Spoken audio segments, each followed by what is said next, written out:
This is a Sports Catastrophe production. Hey there, Heather, ho there. It's Jeff Cutter Diamond. Welcome to another Sports Catastrophe birthday boy. And the birthday boy for today on Groundhog Day is a man who doesn't look like a groundhog, but he's 48 years old today. He played in the NHL for the New York Islanders, the Vancouver Canucks, Florida Panthers, Anaheim Ducks, Calgary Flames, and Detroit Red Wings. Unfortunately, one major incident in 2004 is all he's kind of known for, except in Vancouver, where his scoring exploits overshadow it. Anyway, he was a star, but the Islanders, as per always with Mike Milbury's experience, would actually trade him too soon. Anyway, he actually has a nephew who plays for the Detroit Red Wings named Tyler. His name, Todd Bertuzzi. So Todd Bertuzzi was playing for the Guelph Storm in the 1991 OHL season. Guelph was, I believe, an expansion. I believe that Guelph was an expansion team, or someone moved to Guelph, I think, right? I can't remember who moved to Guelph, because I know Guelph had the Guelph Platers, but they moved to Owen Sound. Oh, it was the Toronto Marlies who went to Hamilton for a couple of years and then was relocated to Guelph. Because Hamilton was slated to host the 1990 Memorial Cup and then get a spot in the Final Four. But because Hamilton sucked so badly, they put both OHL teams, Oshawa and Kitchener, in. Anyway, so yeah, Guelph had it. Mark Crawford actually passed on him when he was with Cornwall, saying that, it was maturity issues. But, it's funny how Mark Crawford got to coach Bertuzzi in the NHL. Bertuzzi played in the OHL. He actually ended up missing 15 games of the regular season for kicking Brad Barton of the Kitchener Rangers. He improved himself and got to the 93 NHL draft, picked 23rd by the New York Islanders, who just came off of a shocking cup run by taking out Pittsburgh in the second round, getting to the conference finals, but getting taken down by the Habs in 5. He looked pretty good.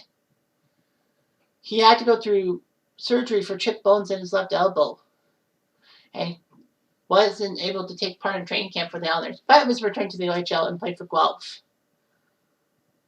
So he played for Guelph for a few years, 119 points in 1995, and Guelph went to the OHL finals but lost to Detroit. He looked pretty good in all of that. Of course, he played his final year. He couldn't be sent to the OHL by the Islanders. So anyway, Bertuzzi and the Islanders hadn't agreed to a contract. And Bertuzzi was eligible to re-enter the draft because the rule is that if you hadn't signed your guy 2 years after he's drafted, then he goes back into the draft. Anyway, the Islanders would be able to sign Bertuzzi to a 4-year contract before the midnight deadline. So anyway, Bertuzzi seemed to have promise, scoring 18 goals in 76 games for the Islanders. But the Islanders were just crappy and all that. He did play on the top line in the beginning of the season with Ziggy Palffy and Travis Green, which tells you how bad the Islanders are. Travis Green on the top line. Anyway, Bertuzzi's playing style was a power forward, comparisons to former Islander great Clark Gillies. However, Bertuzzi decided that he was not helping the team out, so he requested a trade. So he just couldn't pick up. And then the Islanders traded him and Brian McCabe to the Vancouver Canucks for Trevor Linden. It seemed like a big fit, but it was shocking that Vancouver would trade away Trevor Linden, so beloved and all that. Brian McCabe would not do that well with Vancouver before going to Toronto and becoming a star and all that. Meanwhile, Bertuzzi to Vancouver was huge and all that. The problem was that Bertuzzi wasn't really sure if he could make it work for the Islanders.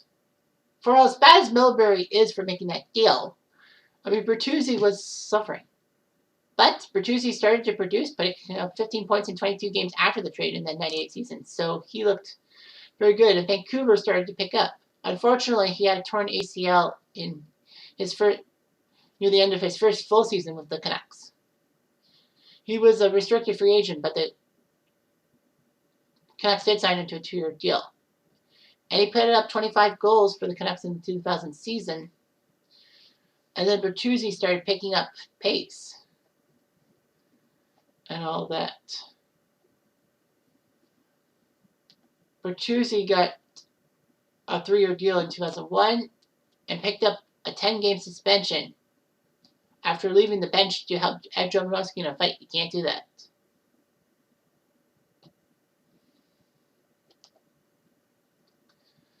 Unfortunately, Vancouver would struggle. Bertuzzi would put up 15 straight games with a point, making a Canucks team record and all that.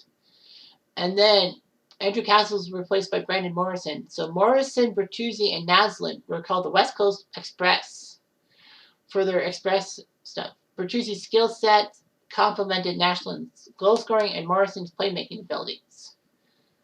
So Bertuzzi did quite well, all that. He would actually finish third in 2002 in league scoring with 85 behind Naslund and Jerome McGinley. Bertuzzi did what he could and, helped the Canucks do quite well.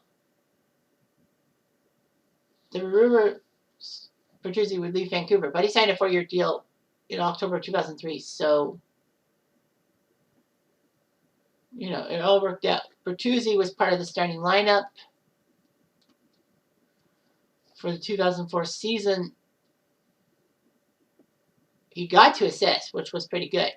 Unfortunately, though, Bertuzzi kind of ruined his career by one fatal hit. Now, of course, there's some context to this whole Bertuzzi hit on Steve Moore of the Avalanche. Steve Moore allegedly gave Marcus Naslund a terrible injury a couple of games prior to this. So the Avalanche, the Canucks wanted Steve Moore's head on a platter. They didn't get it. Well, Vancouver and Colorado did play one game against each other without incident, and then the next one in Vancouver, that was when the shit flew.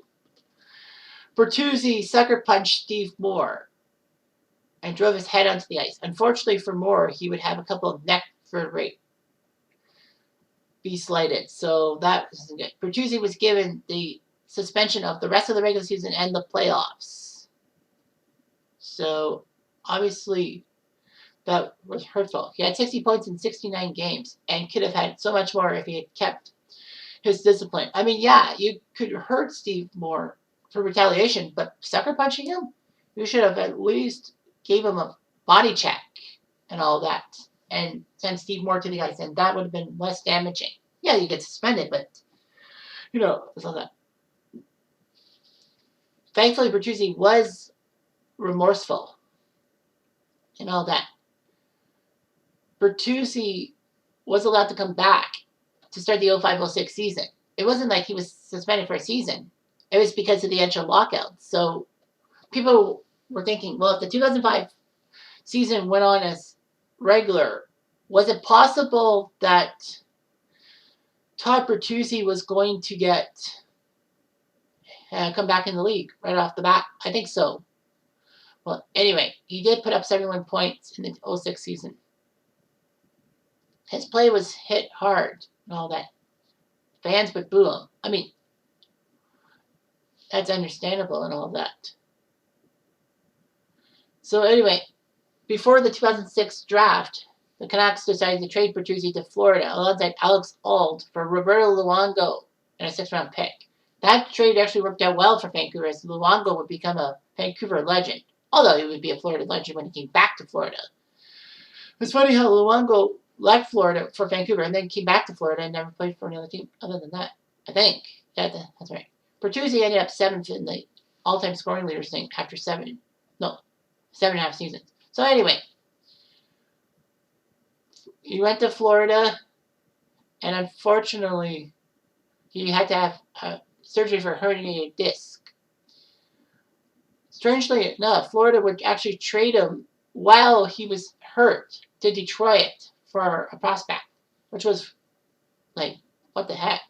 Unfortunately, though, he had a neck injury and didn't really play in the playoffs. Well, he did play 7 points in 16 playoff games. Anyway, Bertuzzi would sign a 2-year deal in the offseason with the Ducks. Detroit wanted to resign him, but they only gave him 1 year. So he went to Anaheim and faltered a little bit. Then, the Ducks wanted additional salary cap space for Scott Niedermayer to come back. So Bertuzzi was given his unconditional release, if you will. And Calgary signed him to a 1 year, $1.95 million contract. Bertuzzi would switch his jersey number to number 7, mostly because 44 and 4 were actually taken. It's surprised he wore number 4 in Anaheim, but his 44 was taken. So anyway, he was accepted in Calgary and put up 44 points in 66 games. Dan Bertuzzi signed a 1-year deal with the Red Wings and came back to them for multiple seasons and all that. Unfortunately, the injuries would kind of hurt him in a sense. He signed a tryout with Binghamton to get the contract with Ottawa, but was released. Then he would retire in 2015. So, yeah. A lot of people were like, Bertuzzi was picked to be part of the Canadian Olympic team in 2006, which is controversial because you know about the whole thing with the Steve Moore thing. The Canadian Olympic Committee also had doubts about Danny Heatley because, Danny Heatley was partially responsible for Dan Snyder's death and all that. But yeah, it was debated. Unfortunately, Canada finished 7th overall. So anyway, it was huge and all that. So Bertuzzi's suspension on the Steve Moore thing was only 20 games. Even though it lasted 17 months, well, the NHL was on strike. 20 games. That was the 4th longest of all time. If memory serves me right, Marty McSorley and Chris Simon twice. No, Marty McSorley, Chris Simon, and Rafi Torres have served longer suspensions. Anyway, there were legal ramifications and all that. Well, it was an out-of-court settlement in 2014. So Steve Moore did get money. Unfortunately, we don't know how much he got. So anyway, he was born and raised in Sudbury. Bertuzzi's great uncle Larry was actually the arbitration guy in the NHL that had to do with Larry Lindros' trade. I think I said that before, but yeah. It was just all that. He and his wife Julie have 2 kids, Tag and Jaden. Tag was actually taken in the OHL. Was taken in the OHL by Guelph in 2017. So yeah, so Tag was part of the Guelph Storm in 2017. Anyway, Bertuzzi's nephew Tyler plays for the Red Wings, so that's great. So in 1,159 games, he scored 314 goals, 768 points, over 1,400 penalty minutes. In the playoffs, only 42 points in 87 games. So he went to 2 NHL All-Star games, all that. He still holds the Guelph record for goals in a single season with 54 in 95. The point scoring streak, 15 straight games, and the most power play goals in a single season, 25 in 2003.